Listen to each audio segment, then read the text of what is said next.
Hey everybody, what is going on? Hexlex here. Got another Master Duel video for you. So it's been exactly 2 weeks since our last tier list. I believe the last one was uploaded on the 14th and today should be the 28th this is going out. But if you want to check out this video and others potentially early, then you're going to want to hit the join button below next to the subscribe button.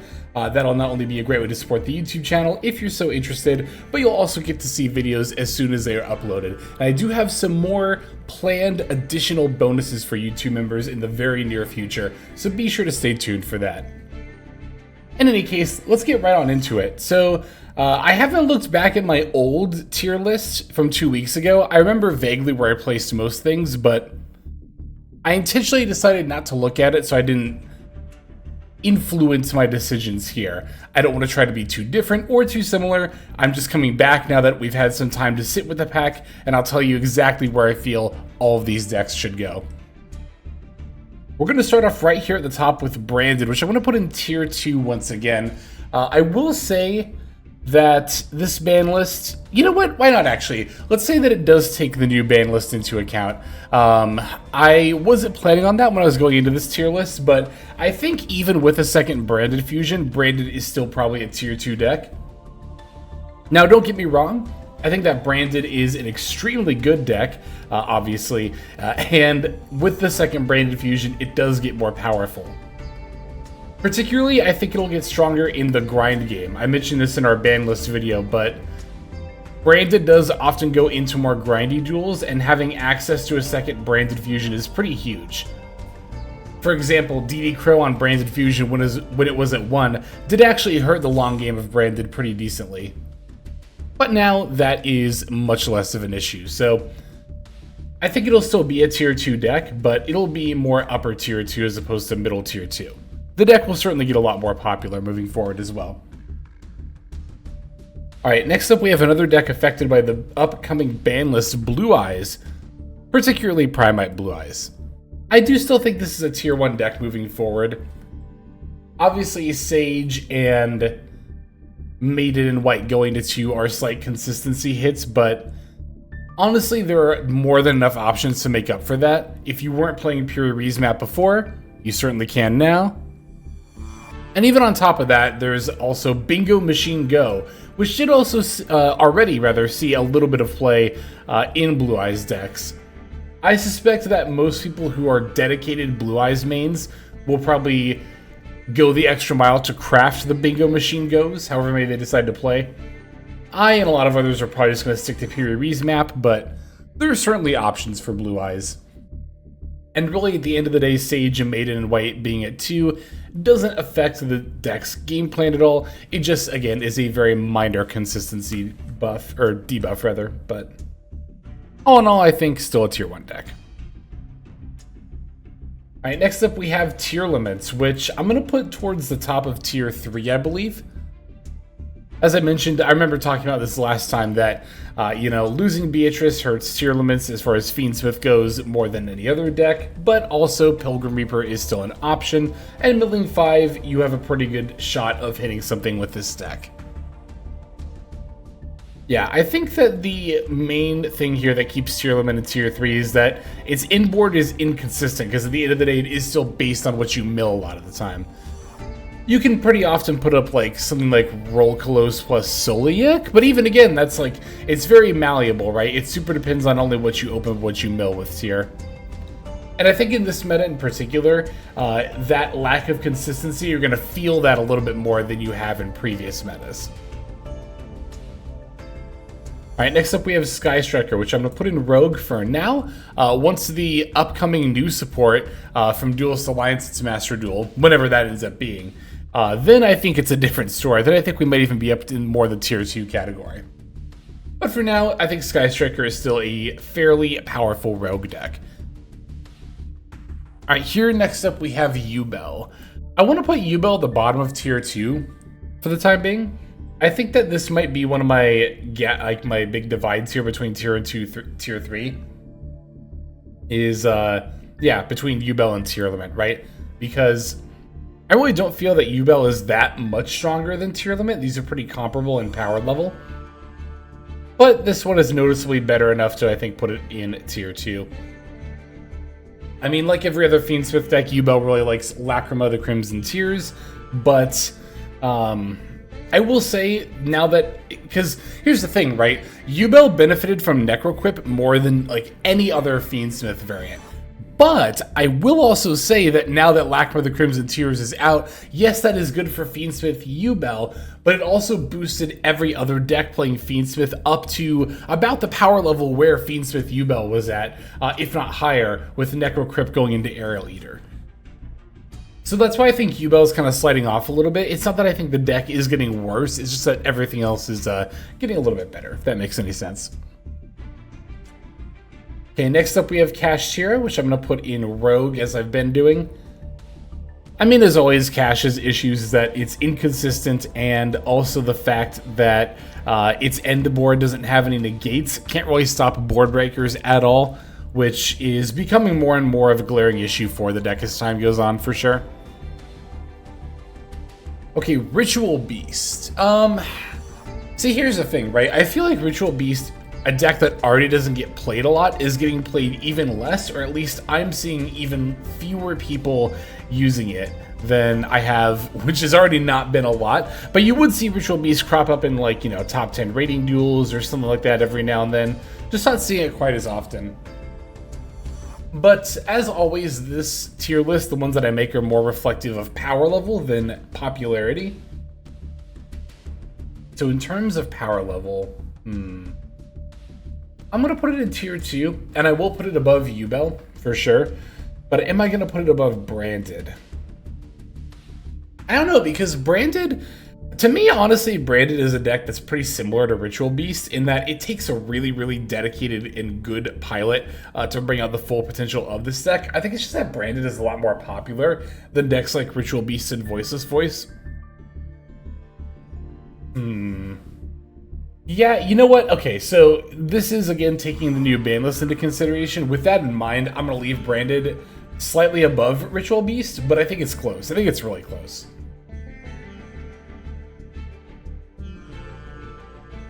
Yeah, I'm going to leave it alone for now.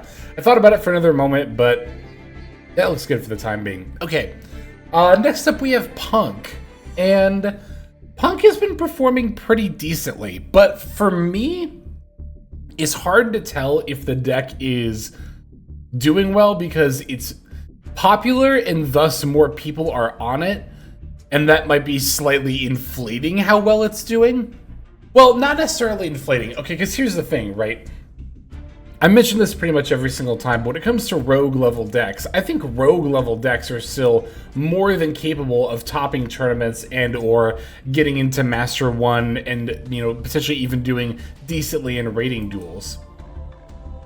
Because I think there are a lot of decks in this game that do fit that criteria, and I think Punk is absolutely one of them.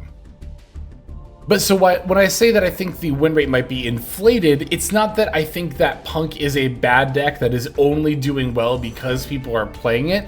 I think that Punk is a deck that has the potential to do well, which is being proven because it's popular right now, but I think that the popularity is going to fall off relatively quickly compared to other stuff, and then we'll stop seeing Punk getting, you know, tournament tops and, you know, stuff like that.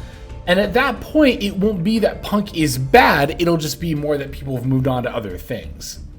So all that considered, I'm really trying to debate if I want to put Punk at the bottom of tier 3 or the top of Rogue. I think I have to put it at the top of Rogue, because as much as I love Punk, especially like Fiendsmith Punk, I think is a ton of fun to play, I don't think it's gonna, like, I don't know.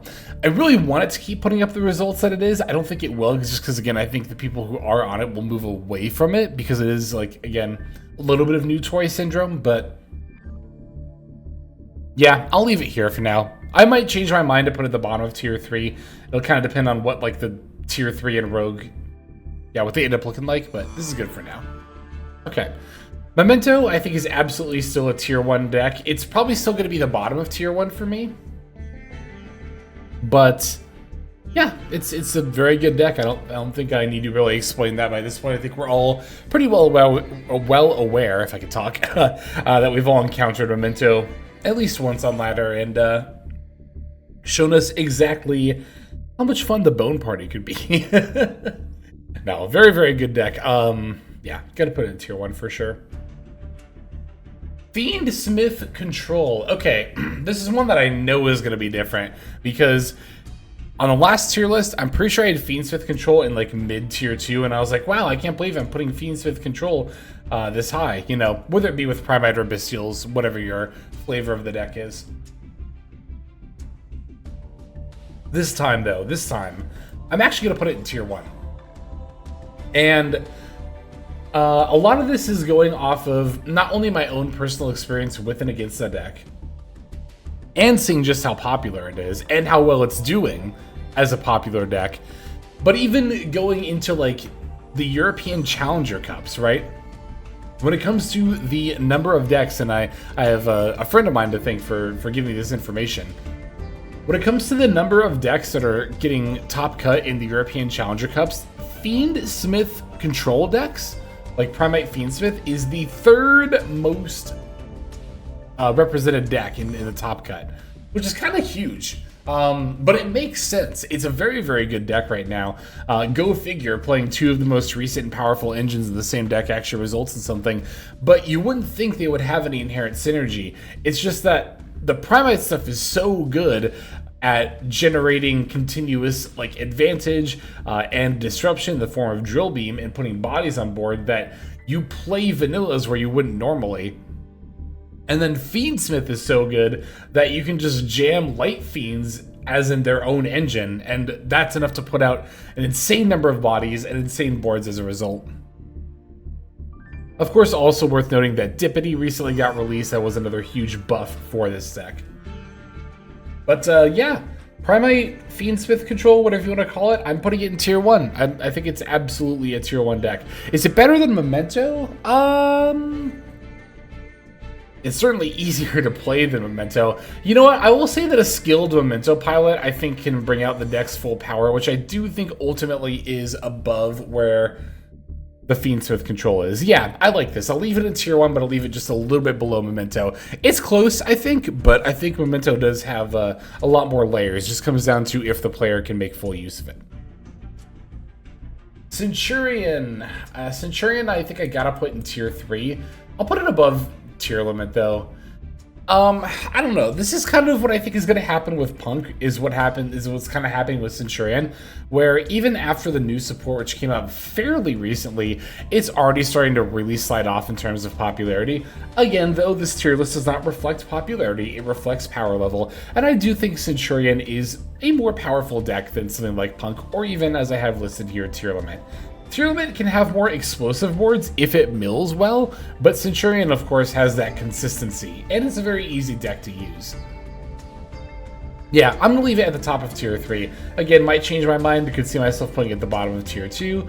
Do I think Fiendsmith Yubel is better than Centurion? Yes, but only slightly, so I think this placement is good for now. I will put Voiceless Voice in tier 2. I'll put it just around the same level as Ritual Beast, and I think Fiendsmith Yubel. I think these three decks are like pretty decently comparable. But I think, again, when it comes to like a skilled pilot can bring out the power level of all three of these decks, frankly, which I do think is above Fiendsmith Yubel. Tenpai, I'll continue to put in tier 2. Only a little bit above Yubel. I actually think these two decks are very close in power level right now, and I think they are both towards the bottom of tier 2. For me, I honestly feel like the biggest Tenpai variant I struggle with is the Sky Striker variant. It has a lot better ability to break boards, again, in my experience playing against it. But yeah, I think that Tenpai is still hanging in there as a tier 2 deck. Drytron is definitely a rogue deck. I'm going to put that even below Sky Striker. Snake Eye, is it a shock to say? I'm going to put it in tier 1 as the top. I think it is just the best deck right now. Don't really need to explain much further than that. Okay, so Mermail Atlantean is a very popular strategy right now, and I think the most common comment on my last tier list video was that I put Mermail Atlantean too low. I put it at the top of Rogue. So now, obviously, I've had more experience in this meta, and I've seen it a lot more, not only on my own end personally, but also I've seen it, you know, top some tournaments here and there. And of course, there is the experience of a lot of people getting hand ripped and hit with a barrier statue and some negates, and they're like, what the heck? Which, I mean, yeah, that's a very strong board. If it goes through. And I think that's a bigger if than a lot of people are giving credit. Now, it might be because I main Droll in just about everything nowadays, but I really don't personally have too much trouble playing against Mermail Atlantean. In my personal, I can only count from my personal experience here. This is just my take. I think that even without Droll, honestly, I have been playing Nib in a lot of things too, and or just having multiple hand traps, I think is generally enough to get you there. I think Mermail Atlantean is just a deck that you gotta hand trap sooner rather than later, because the further they go, the easier it becomes for them to extend as they're paying costs with something that's gonna get a search or a summon anyway, right? You just gotta cut that off early. So if I have like Veiler plus Ash Blossom, I have had games where I just fire those two off relatively early, and that's enough to stop them. That said, it is scary when it goes off, but I don't think it's quite as consistently able to push through those disruptions as certain other decks in this meta. So I'm going to put it in tier 3. I will put it above Centurion, I think, for now. But I cannot put Mermail Atlantean any higher than this. And I think a lot of the reason that I'm even putting it up here is just because it is so prevalent on ladder. I think this is probably, of all my ratings, the one most influenced by popularity. I think as time goes on, we're going to see people fall off the deck more, not like super quickly, but more quickly than a lot of other stuff. And it's just a deck that I don't think is going to stand the test of time as far as like something you'll see a lot, something that's going to be a consistent threat, etc., etc. I could be wrong about that, and we'll see. We'll see how things play out. As far as my stance on if the deck needs to get hit, I don't think it's a hot take to say Barrier Statue of the Torrent should be banned. I think we're at a point where Barrier Statues are abusable enough that they all probably need to go. But outside of that, I really don't think the deck super needs a hit. Yeah, I know Mullen Glacia. Yeah, I know Hand Ripping. But that's if they are able to, you know, get through it to their full combo, which for this more than other decks, I think on this tier list is a pretty big if. Okay.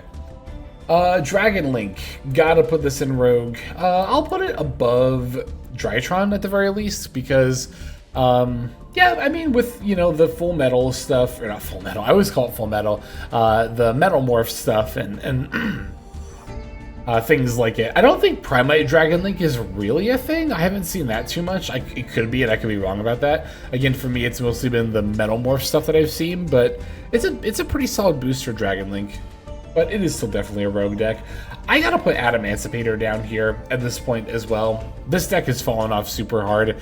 For one, in popularity, I literally see nobody playing this anymore.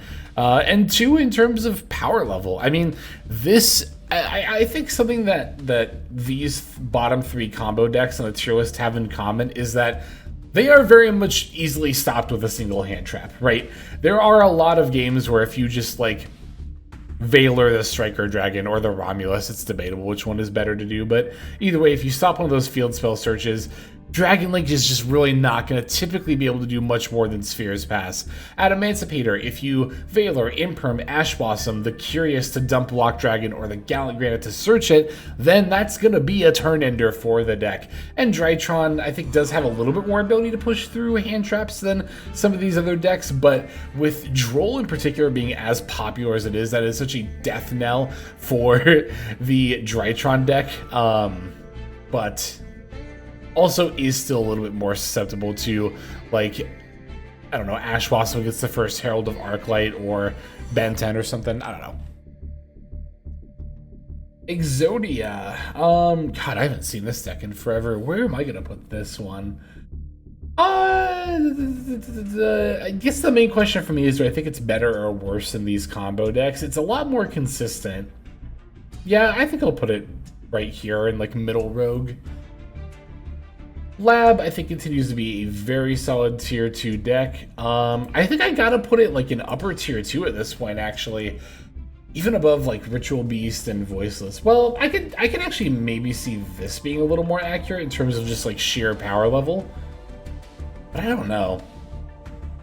I mean, that's what I've always said about Lab. The thing about this deck is that It's got such good consistency tools and is really reliant on normal trap cards.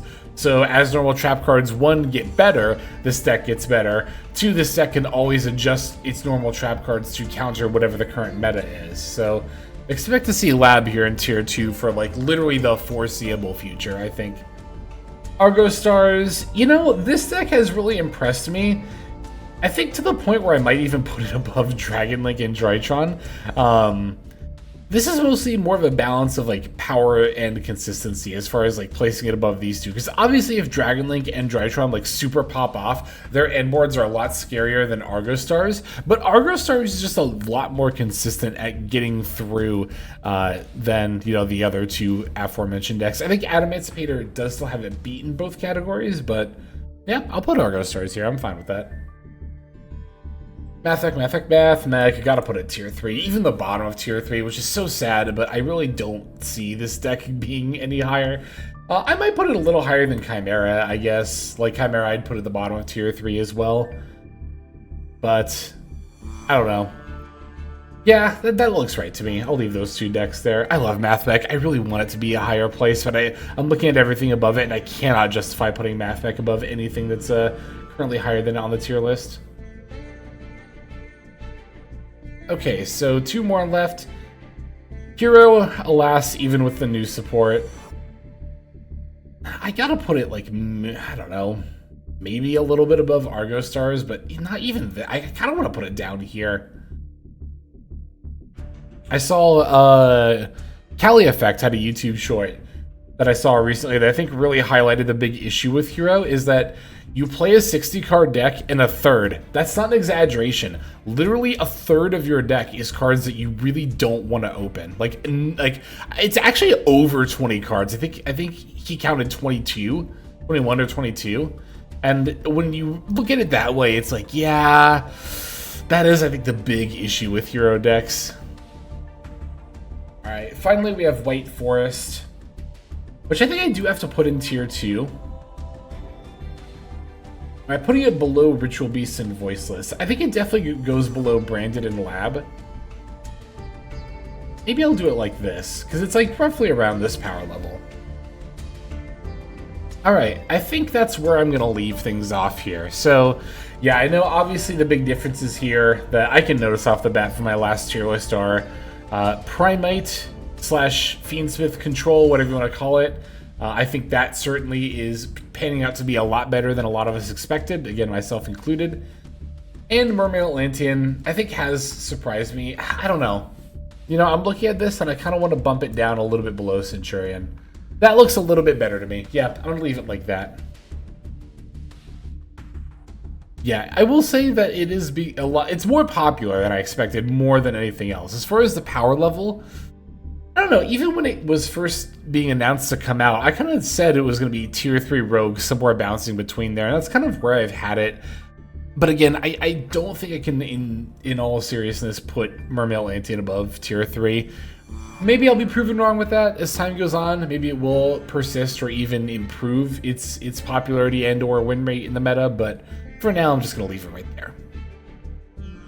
So yeah, that'll do it. Let me know what you think in the comments below. Appreciate you watching until the end. As always, that is a huge help. It's a boost to any smaller YouTube channel. So I really do want to thank you for your time. But that is going to do it for now. So let's just move on to our outro.